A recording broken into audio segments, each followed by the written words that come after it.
इस कार्यक्रम के पुण्यार्चक हैं श्री विनोद कुमार जैन, श्रीमती शशि जैन। पुत्र एवं पुत्रवधू श्री रुचिर जैन, श्रीमती झिलमिल जैन। पौत्र एवं पौत्री ऋत्विक जैन, मिष्टी जैन। पुत्री एवं दामाद श्रीमती पूजा जैन, श्री निपुण जैन। सम्यंक जैन एवं वान्या जैन, निवासी सहारनपुर, प्रवासी मुंबई।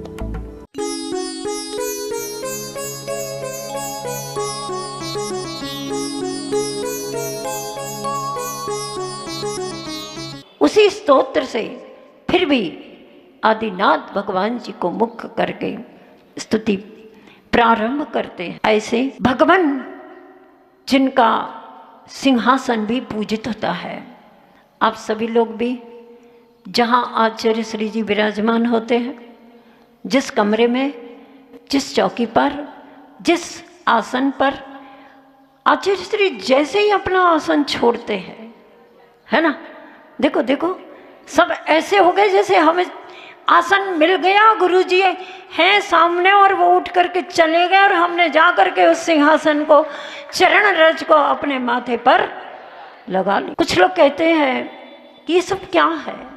आप देखिए भक्तामृत स्तोत्र में क्या कह रहे हैं, पादपीठो विबुध अर्चित, अर्थात देवों के द्वारा जिनके पाद पीठ भी अर्चित है और भगवान तो अर्चित है ही है। ऐसे भगवान की स्तुति मैं अहम बुद्ध्या विना अपि, मेरे पास बुद्धि नहीं है, मेरे पास इतना ज्ञान नहीं है कि मैं भगवान के अनंत गुणों की स्तुति कर सकूं, लेकिन फिर भी मैं करने को तैयार हो रहा हूं। क्यों? तो वो मानतुंगाचार्य कहते हैं बुद्धिया बिना अपि, मैं बुद्धिहीन होने पर भी विगत त्रपहा, त्रप बोलते हैं लज्जा के लिए, और विगत अर्थात लज्जा से रहित होता हुआ, मैं अपने आप को लज्जा युक्त नहीं मान रहा हूँ। लज्जा से रहित होकर के, बुद्धि नहीं है तो लज्जा है मुझे भगवान की भक्ति करने में? कभी नहीं। भगवान किसी की इज्जत को नहीं देखते, भगवान किसी की बेइज्जती भी नहीं करते। कोई बड़े बड़े स्तोत्रों से स्तुति करे तो खुश नहीं होते, और कोई स्तुति करने का मन भी ना बनाए तो उससे नाराज भी नहीं होते। प्रसंग में एक प्रसंग बालक का रखती हूँ। मंदिर जी है, जैसे कि आप उस दिन समझ रहे थे ना, स्वर्ण का मंदिर, स्वर्ण की वेदिका, स्वर्णमयी प्रतिमा, स्वर्णिम आभा का साम्राज्य, ऐसे और स्वर्णिम भगवान की आराधना करने में लीन, स्वर्णिम आभा से युक्त मुनि श्री विद्यासागर जी महाराज, उस समय मुनि ही थे वे, जब श्रीमंती और मल्लप्पा परिवार सहित उनके प्रथम दर्शन करके उनकी पूजन करने का मन बनाते हैं और पूजन करते हैं। आचार्य कहते हैं, और हमने भी देखा है कि बड़े बड़े विद्वानों ने, आचार्यों ने बड़े बड़े स्तोत्रों की रचना करके भगवान की पूजन की स्तुति की। हमारे पास ऐसी क्या शक्ति है? हमारे पास तो इतनी भी बुद्धि नहीं है कि इन्होंने भक्तामृत स्तोत्र रच दिया तो हम पढ़ करके कम से कम उसका अर्थ समझ करके ही भगवान की भक्ति कर लें, है ना। भगवान की भक्ति करने के लिए हमारे पास इतनी भी क्षमता नहीं है कि हम स्वयं अपने भक्ति के भावों को शब्दों में संयोजित करके एक कोई स्तोत्र की, क्या एक भजन की भी रचना कर सकें। और जिनके पास है भी वे करें, बहुत ही सुंदर बात है। आचार्य मानतुंग स्वामी इतने ज्ञानी, जिनकी चमत्कारी घटनाओं को हमने सुन लिया, जिनके पास बुद्धि का वैभव है, जिनके पास बुद्धि का सौंदर्य है, प्रकांड विद्वान है, वे भी क्या कह रहे हैं? आचार्य समंत भद्र स्वामी जी भी कहते हैं, गुणस्तोकम सदुल्लंघ्य तद बहुत कथास्तुति अनंत्याते गुणावक्तुम शक्यास्त स्वागतम। हे भगवान, अनंत गुण है आप में, और अनंत में से कुछ गुणों को भी कहने की बुद्धि मेरे पास नहीं है।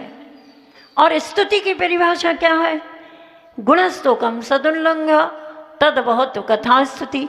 किसी के अंदर थोड़े से गुण हो और उसको बड़ा चढ़ा करके कहना तो वह स्तुति कहलाती है। अब आप ही बताइए, आपके पास थोड़े से गुण होते, थोड़े हम बड़ा चढ़ा के कहते तो हमारी स्तुति कहलाती, लेकिन आपके पास तो अनंत गुण है और मेरे पास इतनी सी स्वल्प बुद्धि है, मैं आपकी स्तुति कैसे कर सकता हूं? कौन कह रहे? समंत भद्राचार्य दार्शनिक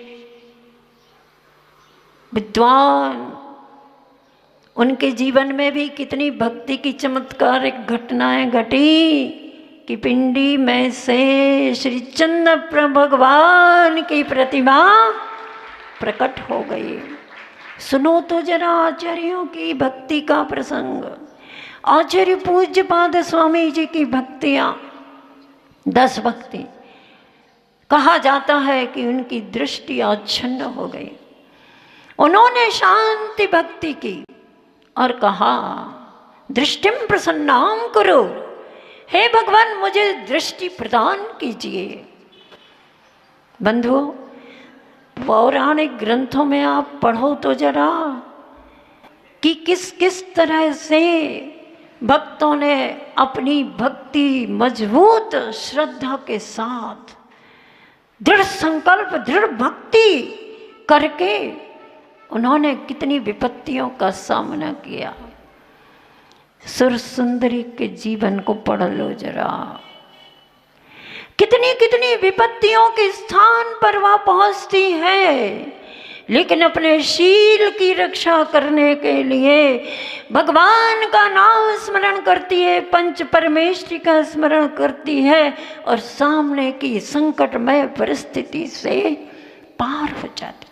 एक बार नहीं, कई बार पढ़ो, पढ़ करके हमें लगेगा कि हम थोड़ी सी भक्ति कर लेते हैं, थोड़े से नृत्य कर लेते हैं, थोड़ा सा पाठ पढ़ लेते हैं, थोड़े से स्तोत्र याद हो जाता है तो हम मान के शिखर पर चढ़ जाते हैं। क्या है? पहचानो क्या कर रहे हैं हम।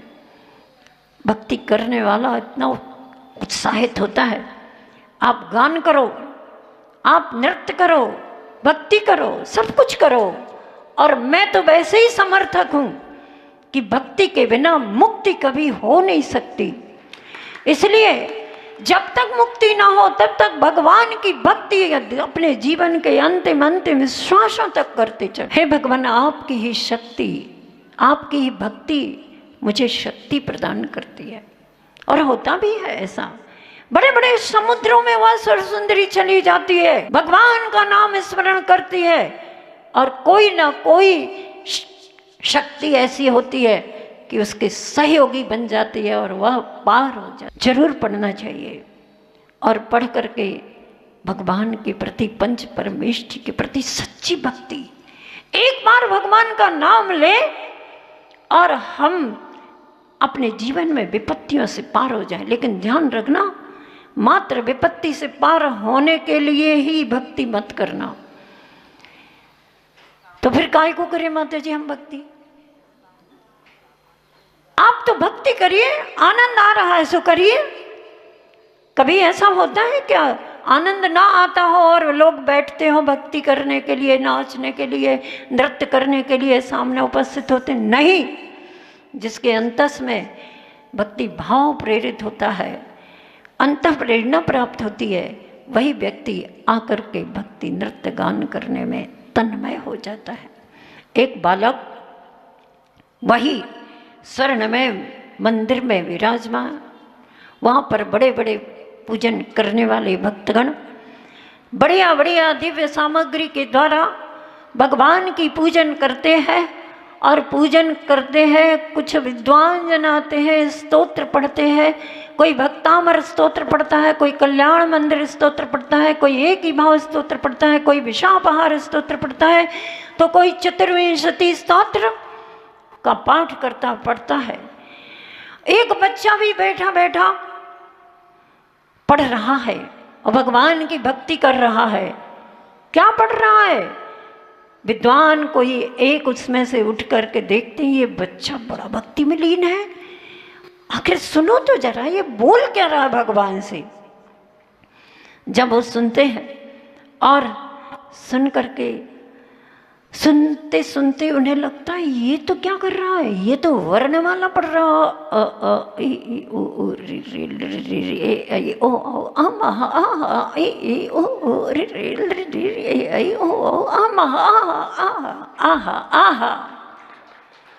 है ना।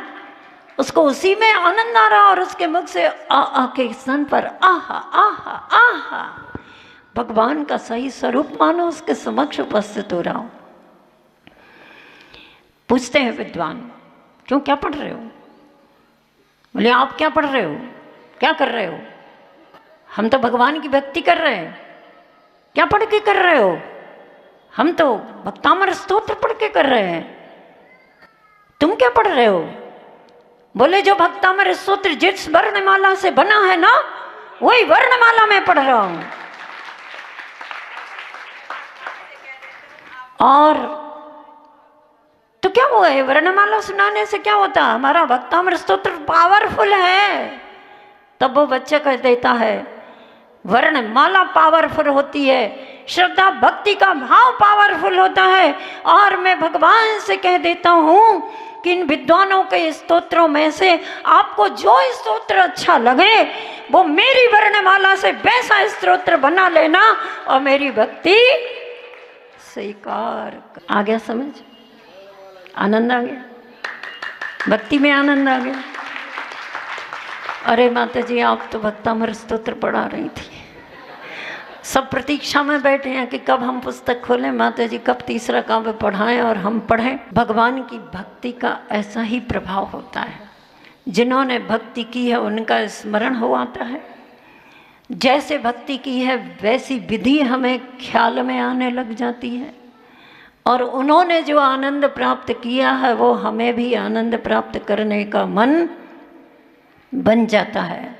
तो आचार्य मानतुंग स्वामी जी क्या कहते हैं कि मैं निर्लज्ज होकर के समुद्यत मति ही उद्यत मति वाला हुआ हूँ और आपकी भक्ति करने के लिए तैयार हुआ हूँ। किस तरह? उदाहरण दिया है बहुत सुंदर। वालम जल संस्थितम इंदु बिंबा, कहीं जल से भरा हुआ कोई पात्र है और उस बड़े से पात्र में उसका मुख बड़ा है या छोटा है, जैसा भी है, पात्र छोटा हो या बड़ा हो, आसमान पर चमकता हुआ जो चंद्रबिंब है वह उस पात्र में प्रतिबिंबित हो जाता है। उस जल में जो जल इंदु बिंब दिखाई दे रहा है उसको कौन पकड़ता है? अच्छा आप लोग बड़े हो गए, आप पालक हो गए, इसलिए आप तो नहीं पकड़ते ना। क्यों नहीं पकड़ते? बालक ही क्यों पकड़ता है? उसको ज्ञान नहीं, आप बहुत बड़े ज्ञानी हो गए, है ना। और क्या माता जी, इतने ज्ञानी तो है ही हम कि इस जल में स्थित चंद्रमा को हम पकड़ने जाएंगे तो ये बिंब कभी हमारे हाथ में पकड़ में आने वाला। अब वो नादान बालक है जिसे पता ही नहीं है कि मैं इसको पकड़ूंगा तो पकड़ में आएगा कि नहीं आएगा, और वो तो ये सोचता है मुझे क्या मतलब है पकड़ने और न पकड़ने से, मैं तो कोशिश कर रहा हूँ, मुझे देख करके बड़ा आनंद आ रहा है, इसलिए लगता है एक बार इसे पकड़ करके तो देख ही लूँ। वह नादान बालक देखता है विचार किए बिना ही और पकड़ने की कोशिश करता है। हे भगवान, ऐसे ही नादान बालक आप हमें समझो। कौन कह रहा? अरे कह तो लो कि हम कह रहे।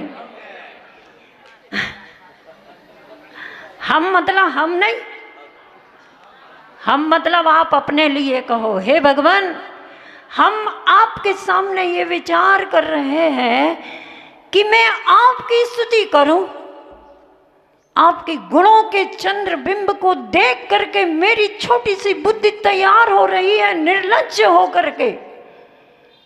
मुझे लज्जा भी नहीं आ रही कि मेरे पास इतनी शक्ति नहीं है, सामर्थ्य नहीं है, फिर भी आपके उस चंद्र बिंब को पकड़ने की कोई कला भी नहीं है, तो बिंब प्रतिबिंब को पकड़ सकूं या ना पकड़ सकूं, लेकिन देख करके पकड़ने की इच्छा का जो आनंद आ रहा है उससे मैं उछल उछल करके आनंदित हो रहा हूं। ऐसे ही भक्त जब भगवान की भक्ति करने के लिए आनंदित होता है, उस बच्चे के समान आचार्य मानतुंग स्वामी अपने को मान रहे हैं। बालक को छोड़ करके अन्य कोई दूसरा मनुष्य कौन है जो उसे ग्रहण करने के लिए निकट में आता हो।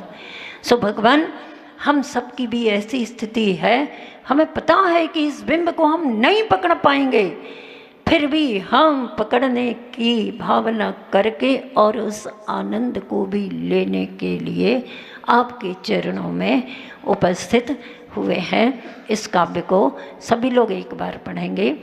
बुद्ध्या विनापि विबुधार्चित पादपीठ स्तुतुं समुद्यत मतिर्विगत त्रपोऽहं बालं विहाय जल संस्थित मिन्दुबिम्ब मन्यः कैच्छति जनः।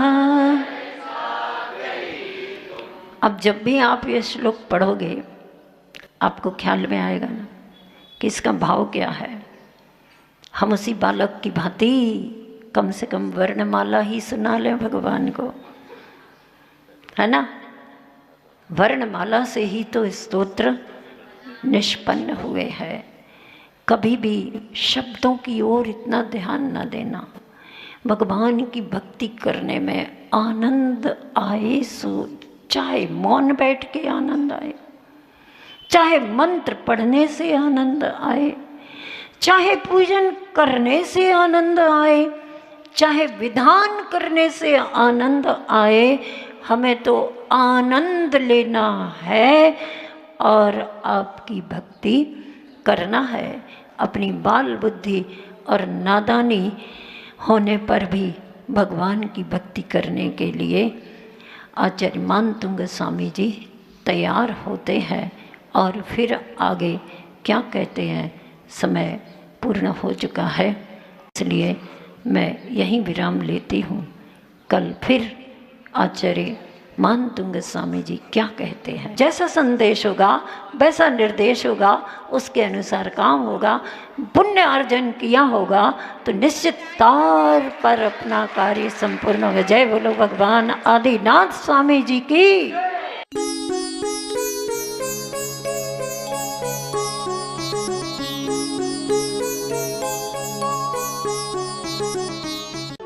इस कार्यक्रम के पुण्यार्जक थे श्री विनोद कुमार जैन, श्रीमती शशि जैन। पुत्र एवं पुत्रवधू श्री रुचिर जैन, श्रीमती झिलमिल जैन। पौत्र एवं पौत्री ऋत्विक जैन, मिष्टी जैन। पुत्री एवं दामाद श्रीमती पूजा जैन, श्री निपुण जैन। सम्यंक जैन एवं वान्या जैन, निवासी सहारनपुर, प्रवासी मुंबई।